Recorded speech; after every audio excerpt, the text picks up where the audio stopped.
The Esperanto alphabet looks quite familiar, but as you may have noticed, it contains 6 letters which are unique to it, and that's going to cause you a problem when you want to type something in Esperanto, because avoiding those letters isn't particularly easy. One solution which many people have adopted is to use a surrogate alphabet. They would type, for example, the letter C and follow it with an X, and that would represent this letter, Cha. There isn't an X in the Esperanto alphabet, so this is unambiguous. The official alternative is to use the letter H rather than X, although this isn't ideal because there are occasions in Esperanto where a letter like C or G is actually followed by an H. Fortunately, we don't need to use surrogate alphabets anymore. The solution is easy if you know it, and so I'm shooting this video to explain how to set up an app called Tajpi on your PC. Tajpi is a lightweight program and it's free to download, and you can find it just by googling the name Tajpi. Installing Tajpi is extremely simple and fast. It's lightweight and the process only takes a few seconds, so we'll do it now. It's already downloaded, so now we'll install it. I'm going to accept the agreement and then cycle through the next few dialogues.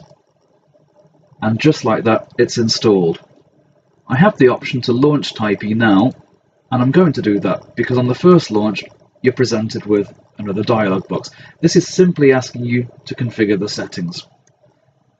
This looks quite daunting if you don't know what it means. We're simply going to keep things as they are, although with a slight change. This first line is talking about using direct keyboard input, where one letter is going to represent the Esperanto letter instead. It's quite obvious in this case how it works. X isn't part of the Esperanto alphabet, so if you type an X, you get a Cha. And Y is not part of the Esperanto alphabet, so you get a Ja. You can change those as you wish to. I'm not going to because I use mine for English as well. There is an option to use a prefix, in this case a semicolon, although you can choose anything you want.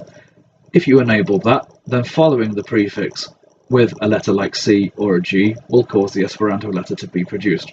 It's sort of like we already do with the suffixes, but since we have suffixes as an option, there's no need to do it. We'll stick with the suffix. Now I'm going to change a few things here. I'm going to change them slightly, and I'm just going to use X as the trigger. You see, H complicates things, and a couple of sentences ago I think I used words like change and which and although and slightly, and those are words which I actually want the letter H to appear after G or C, and that demonstrates the point. So I'm going to get rid of the H, and I've never used a circumflex, so I don't need it. I'm just going to stick with X. That's my trigger, and I'm happy with that. And I'm going to keep this option enabled. That's useful because it means that if I use the trigger twice, it nullifies it. So sometimes I might actually want the letter X to appear. Okay, it's hard to imagine how after letter C, but how about U? There's a word like auxiliary, might be quite useful every now and again. And so all I have to do is type U followed by 2 taps of X to produce that X. So I'm going to keep that there and scroll down to these options. I'm going to leave them ticked. One means that when Tajpi is launched, it's opened in its active state, i.e. it will make the changes if I use these suffixes, rather than in a dormant state, requiring me to activate it later. And the other one means that when I start Windows, Tajpi will automatically be launched. It'll be run at startup. I use Esperanto a lot, so mine's going to be set to yes for that. And finally, sometimes I might want to toggle between active and inactive in Tajpi, and so the default is to use this command sequence of control followed by a spacebar. Well, I'm okay with that. So when Tajpi is running, if I don't want to use Tajpi anymore, control and space will switch it off. And that's all it takes. So we'll install it and we're happy, and just to confirm, as of right now, I can use that surrogate system, but it'll work properly for me. Before, C followed by X was CX. Well, now I have my hat, and I have it here, and I have it here.